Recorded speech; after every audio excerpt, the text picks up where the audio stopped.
So Motorola One Power made a lot of buzz in the market recently, especially because after few expensive phones, Motorola launched a phone at this price segment that offers well-balanced specs for the price it comes at. But there are a few phones that offer almost as good, if not better, specs in a same price segment. You're watching India Today Tech, I'm Rahul Sethi, and this video I'm going to compare the Motorola One Power with the Realme 2 Pro. So what we expect from a company like Motorola is to offer great design, and in this price segment it has delivered good designs in the past. Motorola has been known for its design and has been known to give design a priority over specs. But Motorola One Power is not such device. Of course it has a metal back panel and the frame itself is quite solid, but it looks like a very generic design. Apart from its heavy form factor, there are a few other things that Motorola could have improved. For example, the buttons don't really have a tactile feedback and are quite irritating to use. On the other hand, the Realme 2 Pro tries to give you a flagship-like design. Of course, it's the cheapest smartphone to have a drop style notch, and the look and feel of the phone is very similar to that of the Oppo F9 Pro that is much more expensive than this phone. But while the phone may look very amazing, the build quality is not any better than that of the Motorola One Power. But having said that, the design is surely much more advanced.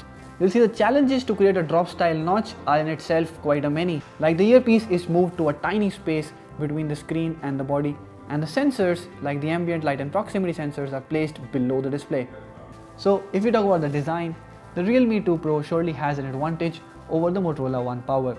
It not only offers you better screen to body ratio, but it is also slimmer and lighter and easier to use with one hand.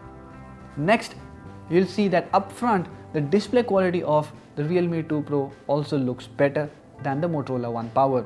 It appears to have better brightness levels and sharper color and contrast. Although if you compare it head to head in daylight situations, especially in outdoor conditions where the sun is shining really bright, they both try to give you good viewing angles, and the Motorola One Power doesn't lag far behind. In fact, the color reproduction on both the phones are pretty similar. Both the phones have full HD panels, and while playing movies, you'll see both of them offer very crisp and natural colors. If I had to pick one in respect of the display, I'll surely pick the Realme 2 Pro, not just because of the notch design, but for the fact that its display is quite vivid and much more bright. Now what could turn tables for the Motorola One Power is the Android One experience. It comes preloaded with the stock Android 8.1 Oreo and gives you guaranteed update to the Android 9 Pie. Despite having a chipset that is a notch lower than that of the Realme 2 Pro, the Motorola One Power still offers you a very smooth experience. Over and above the stock Android, you'll find no third-party apps, no extra features that would bug you with their notifications and other stuff, and it's a very clean interface.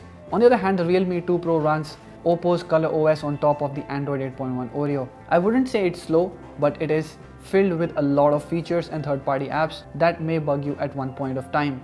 Though some of the third-party apps can be deleted, there are still a few of the things that Oppo needs to improve, and we have been saying that in a lot of our videos. For example, you can't dismiss notifications by just really swiping at them. Also, the interface has look and feel similar to that of the iOS, which many of you may find irritating. Now, as we're talking about the speed, let's take a look at the fingerprint unlock speed on both these devices.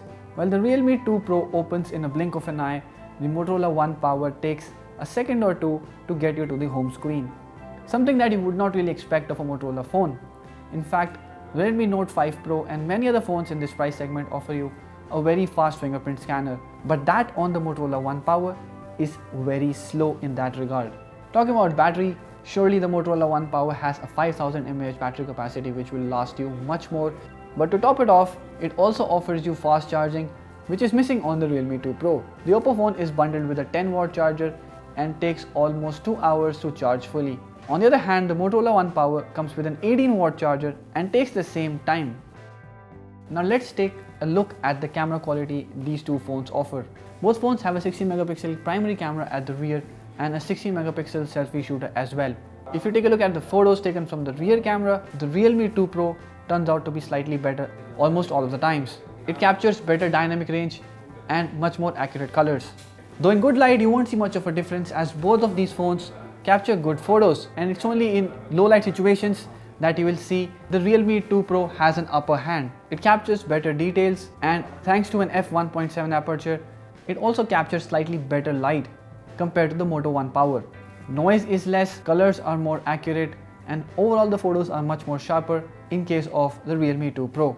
In fact, the portrait mode is also better on the Realme 2 Pro, although it slightly overprocesses the whole photo, but you'll find that the Realme 2 Pro shots are much more usable. But when it comes to front camera, I think this overprocessing takes the best of Realme 2 Pro.